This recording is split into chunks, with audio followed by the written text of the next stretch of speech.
बिस्मिल्लाहिर्रहमानिर्रहीम। अस्सलाम वालेकुम स्टूडेंट्स। आज हम 9th फिज़िक्स का चैप्टर नंबर 3 स्टार्ट करेंगे जो कि डायनामिक्स की स्टडी के रिलेटेड है। What is dynamics? The branch of mechanics that deals with the study of motion of an object and the cause of its motion is called dynamics. मतलब dynamics mechanics की वो शाख है जिसमें किसी जिस्म की मोशन और उसकी वजूहात का मुताला किया जाता है। तो इसमें अगर हम ये देखें कि किसी जिस्म की मोशन की वजह क्या होती है या उसका काज तलाश करेंगे तो हमें एक फ़ोर्स मिलेगी कि हर जिस्म को मूव कराने के लिए या मोशन में लाने के लिए एक फ़ोर्स वजह बनती है। तो फ़ोर्स क्या है?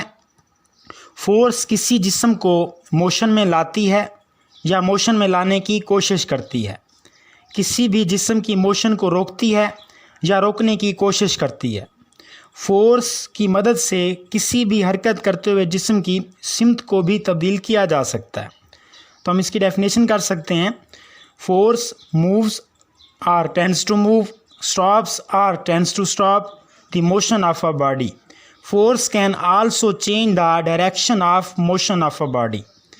Formula for finding force is F is equal to ma and SI unit of force is Newton. Now we discuss some example about force. Ball is turned into different direction as it is pushed by the batsman. कि ball के ऊपर जब pushing की force लगाई जाती है, उसे push किया जाता है तो उसकी मोशन में चेंज आता है, मतलब वो डिफरेंट डायरेक्शन में मोशन करती है। नेक्स्ट एग्जांपल है a boy is pushing the wall. अगर दीवार को पुश किया जा रहा है, मतलब पुश करने का कि फोर्स लगाई जा रही है, तो वो फोर्स टेंस मीन्स के ट्राई कर रही है कि फोर्स दीवार को पुश करे या धकेले। नेक्स्ट है goal keeper stopping the ball. अगर एक गोल कीपर बॉल को स्टॉप करेगा तो वो कुछ ना कुछ फोर्स लगाएगा। इसके बाद है inertia. What is inertia? Inertia किसी जिस्म की वो खसूसियत है जिसकी वजह से वो अपनी रेस्ट पोजीशन या यूनिफॉर्म मोशन में तब्दीली के ख़िलाफ़ मुज़ामत करता है। कि अगर एक जिस्म रेस्ट में है तो वो रेस्ट में रहना चाहेगा, जो उसको फोर्स एक्सटर्नल फोर्स उसकी रेस्ट की इस पोजीशन को चेंज करना चाहेगी तो वो बॉडी जो है उस फोर्स के अगेंस्ट रजिस्ट करेगा। इसी तरह अगर वो मोशन में है तो वो मोशन में रहना चाहेगा, और जो फोर्स उसको रोकना चाहेगी तो वो बॉडी उस फोर्स के अगेंस्ट रजिस्ट करेगी। तो इनर्शिया का इन्हिसार किसी जिस्म के मैस पर होता है। अगर किसी जिस्म का मैस ज़्यादा होगा तो उसका इनर्शिया भी ज़्यादा होगा। So we can define inertia as inertia of a body is its property due to which it resists any change in its state of rest or motion. Greater will be mass, greater will be inertia.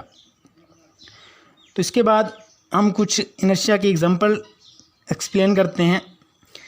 इसकी example में कुछ हमने coins मतलब सिक्के लिए हैं और उनको कार्ड के ऊपर रख के और फिर कार्ड को हमने गिलास के ऊपर रख दिया है, और फिर अगर हम कार्ड को जल्दी से खींचें फोर्स लगाकर तो कॉइन जो हैं, जो सिक्के हैं, वो कार्ड के साथ मोशन नहीं करेंगे बल्कि वो सीधा डाउनवर्ड मतलब नीचे गिलास के अंदर गिर जाएंगे।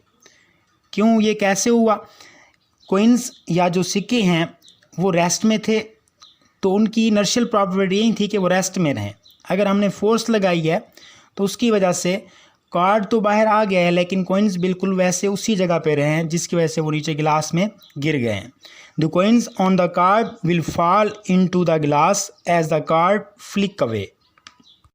नेक्स्ट है मोमेंटम। डिफाइन मोमेंटम और व्हाट इज़ मोमेंटम? तो मोमेंटम क्या होता है? किसी जिस्म में उसके मास और वेलोसिटी की वजह से मोशन की मिकदार मोमेंटम कहलाती है। मतलब कोई जिस्म कितना मोशन कर रहा है या उसके मोशन की मिकदार कितनी है, और वो अगर मोशन की मिकदार उसके मास और वेलोसिटी की वजह से हो तो वो उसका मोमेंटम कहलाता है। Momentum of a body is the quantity of motion it possesses due to its mass and velocity. किसी जिस्म की मोशन की मिकदार जो उसे उसके मास और वेलोसिटी की वजह से मिली है, तो इसको हम उसका मोमेंटम कहेंगे।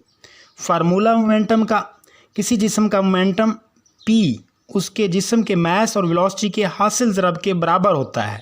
मतलब मोमेंटम इक्वल होगा मास मल्टीप्लाई वेलोसिटी के। तो मोमेंटम को अगर हम p से रिप्रेजेंट करें और मास को m से और वेलोसिटी को v से, तो फार्मूला बनेगा p is equal to mv। मतलब मोमेंटम इक्वल है product of mass and velocity के। ये कौन सी क्वांटिटी है? Momentum is a vector quantity. और इसकी डायरेक्शन क्या होती है? इसकी सिमत वही होती है या डायरेक्शन वही होती है जिसमें कोई जिस्म मोशन या हरकत कर रहा है। ऐसा unit of momentum is kilogram metre per second और न्यूटन सेकेंड। ये दोनों ही इसी के यूनिट हैं। अगर MCQs में दोनों ऑप्शन आ जाएं तो हम दोनों मतलब बोथ पे राइट आंसर हमारा होगा। तो आज का हमारा ये लेक्चर था जिसमें हमने डायनामिक्स, फोर्स, इनर्शिया और मोमेंटम की डेफिनेशंस की हैं और उनकी